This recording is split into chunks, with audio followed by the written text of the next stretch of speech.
Hi, Tony here from Big Ears Audio, and welcome to another edition of I Love What You Do, Do What You Love. This is my holiday edition. You're probably wondering what I'm doing. I'm in a car overlooking the beach, and I'm here with Harvey, mindfulness, wellbeing coach. Are you a teacher? I am a teacher. You're still a teacher, Yep. So on. And she's going to tell us about what she does and her journey and how she got to where you are. Now, tell me a little bit more for people that don't know what you do. What do you do? So I work with people to do mind training, really. Mindfulness is mind training. So to give your mind a bit of a rest, teach you to be present, teach you to respond in a more appropriate way than maybe react, like we all do under stress and pressure these days. And I work with individuals in the community as well as in the workplace. I also teach them laughter yoga, which is a little bit insanity, but it's pretty cool.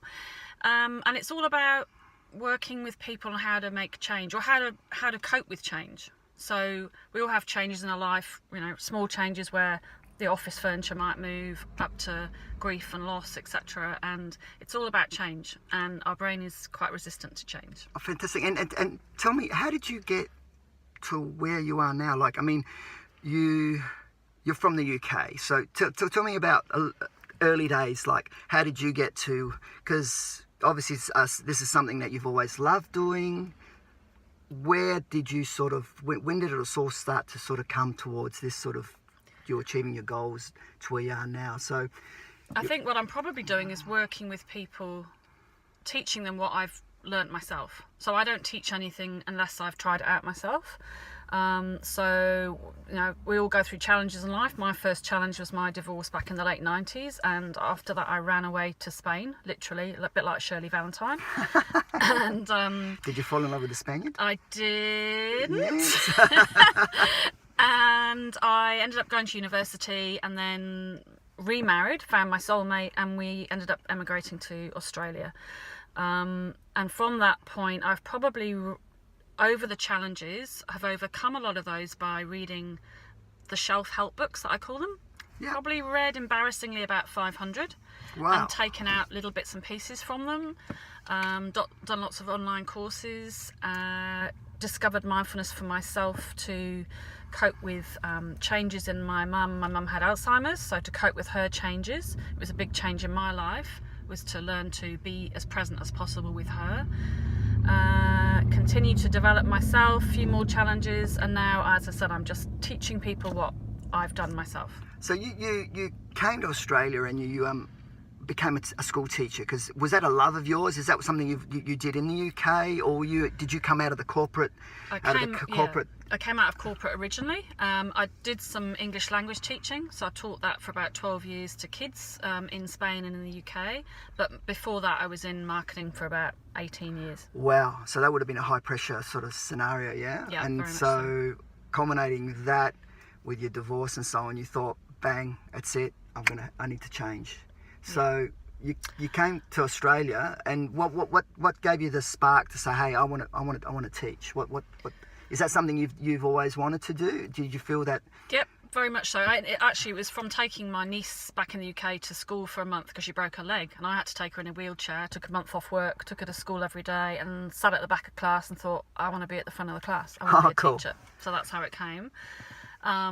Trained, and then unfortunately within a year and a half I'd left the profession. And what I discovered, now looking back, I'd been through these challenges, and but I hadn't changed myself, so I just repeated the same thing over and over again without actually taking on board what I'd learned. Okay, yeah, and and that led you to the self-help, the personal development, and this is where we are. This is what sort of fast forward now. You had a great year last year. Like, you published a book, you did a TED talk. You can tell us more about that, because a TED talk in itself is a pretty exciting thing. And terrifying. It's pretty exciting and terrifying. Tell us how that sort of all came up about the TED talk, because I know the book came after. So that was part of my 50 things I wanted to do in my 50th year.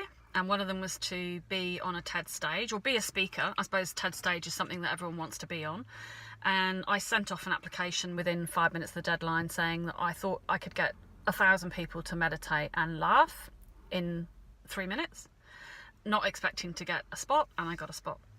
And it was the most terrifying and exhilarating experience of my Did you love life. So absolutely loved it. Once I got onto the stage, I thought, oh, okay, I quite like being here. So like how many how many heads were staring at you? So like, just like give us a bit, 1,000 people. So maybe 500 on the ground, 500 Wow. up above, spotlights. Yeah. So this is it. So this is it. You that was your moment. You had to basically, okay, put up or shut up. Yeah. And the Yeah. other 14 speakers, because you rehearse your speech over and over again, the other 14 speakers had a talk to do.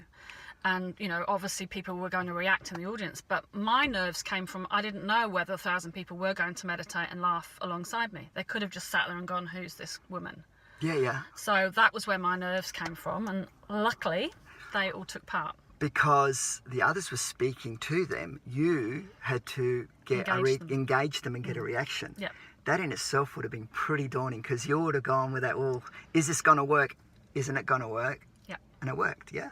Oh, there you go. And out of that came, tell us more about the book. You've got a book at the moment. So someone came in from the audience and said, that was really cool. Do you have a book about that to help us with calming mechanisms, etc.? And I went, no, but a book will be out soon. And pretty much went home and wrote it over the weekend and had published it on Kindle within a couple of weeks. Fantastic. And success, is it? Yep. Don't be modest. Tell me about So I this. had 400 downloads within 5 days, I think. It went Fantastic. to Amazon bestseller #1, yeah. Oh, beautiful. And it's still out there if people want to get the Still book. out What's the there, book called? The Little Book of Still. Little Book of Stills. And if you have a website, if people want to get like the book from your website, so tell us, because you also run, as well as that, you do have a private practice, should I call it, in coaching in people? coaching and teaching mindfulness, yeah. And what's that website?